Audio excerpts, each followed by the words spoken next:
नमस्कार बच्चों, मैं जयराम स्वागत करता हूं आपका इस वीडियो में। आज हम एक नया अध्याय शुरू करने जा रहे हैं। अध्याय नंबर है 8, जिसका नाम है वैद्युत चुंबकीय तरंगे। इसमें आज हम सबसे पहले पढ़ते हैं विस्थापन धारा। आखिर विस्थापन धारा क्या होती है, फिर बात करेंगे हम वैद्युत चुंबकीय तरंगों के बारे में भी, ये क्या चीज़ होती है। देखिए, इसको समझाने के लिए हमने क्या कर रखा है, एक संधारित्र ले रखा है, उसको यहाँ पे बैटरी स्रोत से जोड़ दिया, बीच में एक कुंजी लगा दिया। संधारित्र कैपेसिटर आप जानते हैं। जैसे मैंने इसमें लगाया तो यहाँ पे क्या होगी, धारा बहेगी। यहाँ पे ये उच्च वोल्टता का हो जाएगा, क्योंकि प्लस वाला उच्च वोल्टता वाला हो जाएगा, वो आपका क्या होगा, निम्न वोल्टता का हो जाएगा।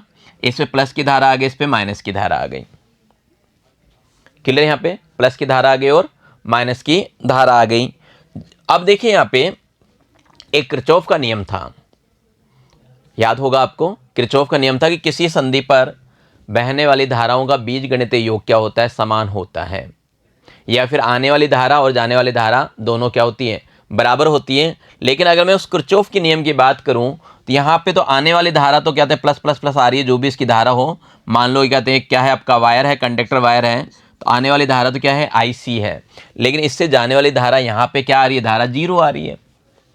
तो आने वाली धारा तो कितनी हो गई, यहाँ से जो धारा आ रही है वो तो कितनी हो गई, IC हो गई, लेकिन आगे 0 है। ऐसे इसकी बात करूँ, इससे जाने वाली धारा तो कितनी है, IC है, लेकिन यहाँ पे कोई धारा नहीं है। तो यहाँ पे किरचॉफ का नियम फेल होता हुआ नजर आ रहा है। इस घटना को सबसे पहले किसने देखा था, मैक्सवेल ने देखा था।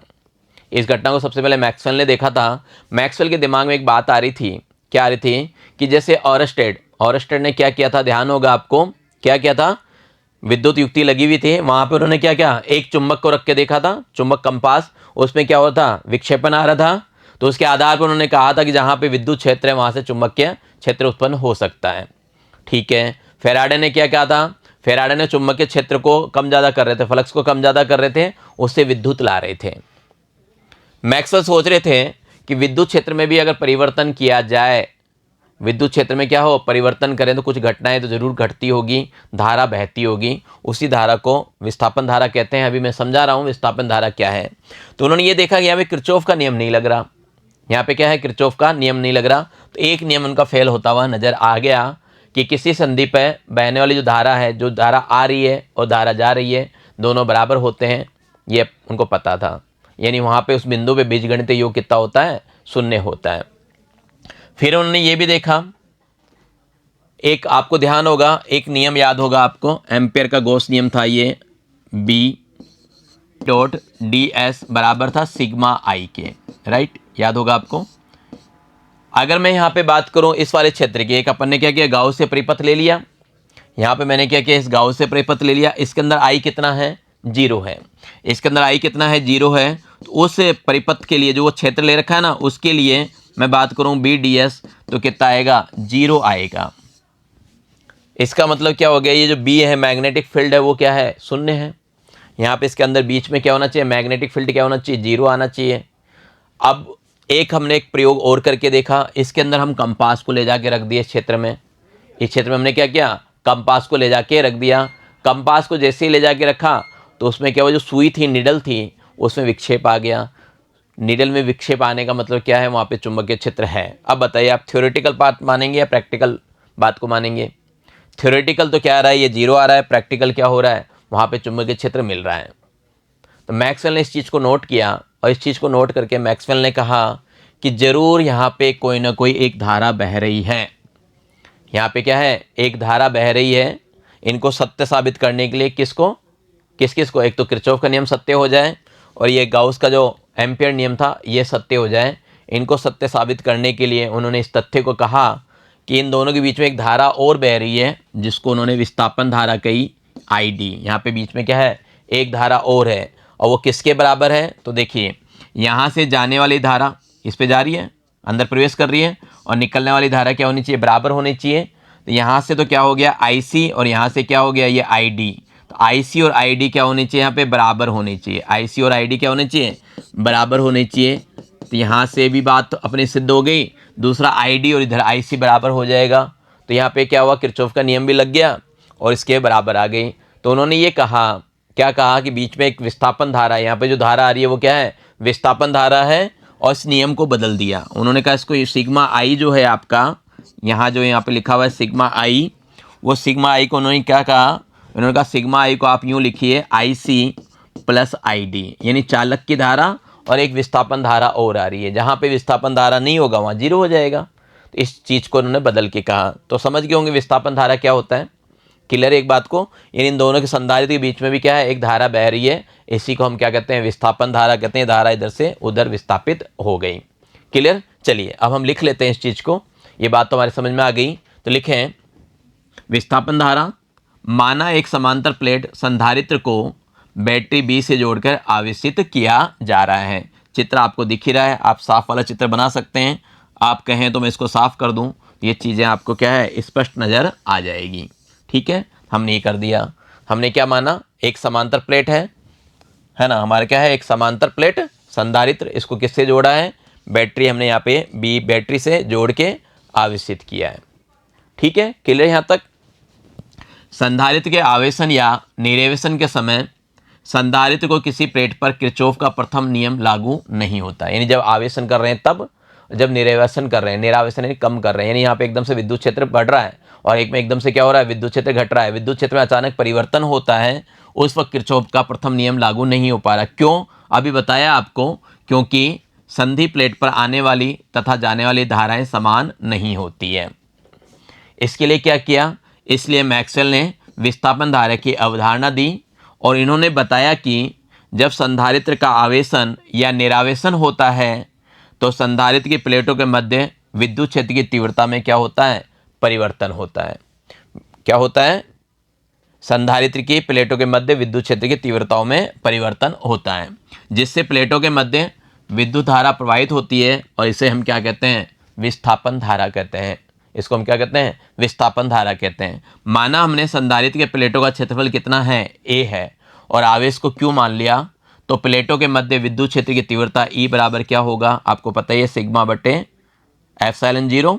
इसका मान आपको पता ही है, इसका मान होता है क्यू अपॉन ए, ये आ गया, ये अपन ने दे दिया इसको समीकरण नंबर 1।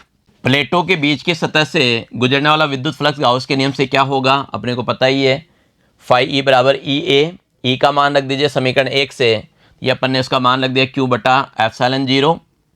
ठीक है, और ये आ जाएगा ए, भाई यहाँ पे ई का मान है ना अपने पास, ये मान रख दीजिए क्यू बटा एप्सिलॉन 0 और ए, ये अपन ने मान रख दिया, इसको ए से गुणा करेंगे, ए से कट जाएगा, फाई ई बराबर आ गया क्यू बटा ई 0।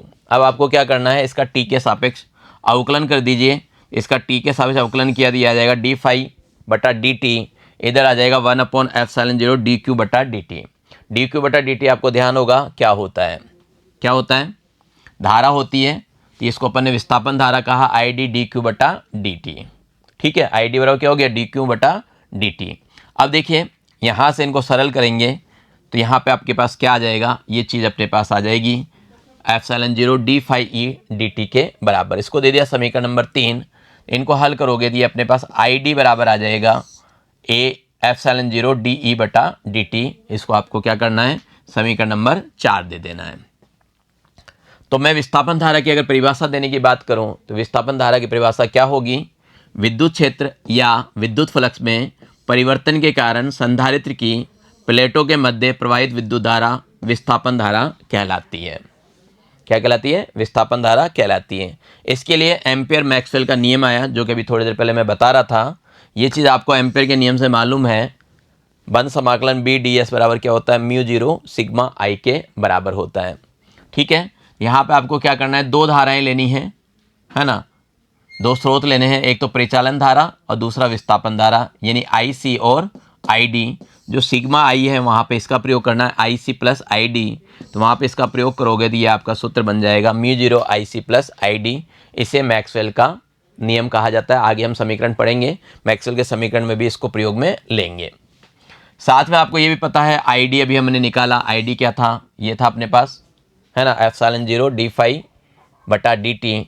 इन मानों को क्या करें, रख दें, तो आपका ये समीकरण बन के तैयार हो जाएगा। साधारणतः आप केवल इतना भी याद रख सकते हैं mu 0 I C plus I D से भी, है ना। इस समीकरण को हम एक विशेष नाम देते हैं, एम्पियर मैक्सवेल का परिपथ्य नियम कहते हैं। क्लियर, अब बात तो समझ में आ गई होगी आखिर विस्थापन धारा क्या होती है।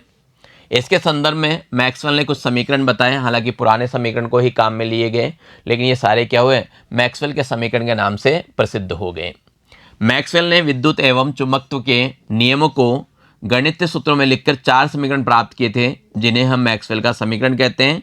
अगर पहले समीकरण की बात करें तो आपने फर्स्ट चैप्टर में पढ़ा था स्थिर वैद्युतिकी के गाउस नियम, है ना। उस गाउस नियम का ये पहला समीकरण था, EdS बराबर क्या होता है, सिग्मा क्यू बटे में E0 होता है। यहाँ पे जो आवेश घनत्व है रो बराबर क्या होता है, आवेश बटा आयतन, यानी DQ बटा DV। यहाँ से अगर मैं DQ का मान निकालूँ तो क्या होगा, रो DV आएगा। कुल आवेश निकालें तो समाकलन करके इसका कुल आवेश प्राप्त किया जा सकता है। इसका समाकलन कर देंगे, क्यों आ जाएगा, तो ये आ जाएगा रो DV। इसको मैंने समीकरण 2 दिया। समीकरण 2 को क्या करना है, समीकरण 1 में रखोगे तो ये आपके पास क्या होगा, एक मैक्सवेल का प्रथम समीकरण प्राप्त हो जाएगा। बात करते हैं हम चुंबक के लिए गाउस का नियम, ध्यान होगा, जिसे हम मैक्सवेल का द्वितीय समीकरण कहते हैं। और ये क्या होता है, संबंध समाकलन या रेखीय समाकलन BdS बराबर 0। इसे हम क्या कहेंगे, द्वितीय समीकरण कहेंगे। परीक्षा में डायरेक्ट आपसे समीकरण ही पूछे जाएंगे। तीसरे समीकरण की बात करें तो तीसरा समीकरण फेराडे से लिया गया है। फेराडे वाले में हमने पढ़ा था विद्युत चुंबकीय प्रेरण नियम में, जो आपका प्रेरित विद्युत वाहक बल E होता है वो क्या होता है, d∅/dt होता है ना। और प्रेरित विद्युत वाहक जो बल होता है वो किसके बराबर होता है, इसके बराबर होता है। ठीक है, विद्युत क्षेत्र का रेखीय समाकल कहते हैं इसे। इनको दोनों को बराबर करेंगे तो ये आ जाएगा अपने पास, है ना। इसे हम क्या कहेंगे, मैक्सवेल का तृतीय समीकरण कहेंगे, थर्ड, है ना। चौथे समीकरण की बात करूं, जो कि अभी थोड़ी देर पहले हमने पढ़ा, एम्पियर मैक्सवेल का परिपथीय नियम, ये आपका चौथा समीकरण के नाम से जाना जाता है। यानी इसे हम क्या कहते हैं, मैक्सवेल का चतुर्थ समीकरण। तो परीक्षा में केवल चारों समीकरण पूछे जाते हैं। तो बच्चों आज की कक्षा में इतना ही, मिलते हैं आपसे अगली कक्षा में। तब तक के लिए धन्यवाद, नमस्कार, आपका दिन मंगलमय रहे।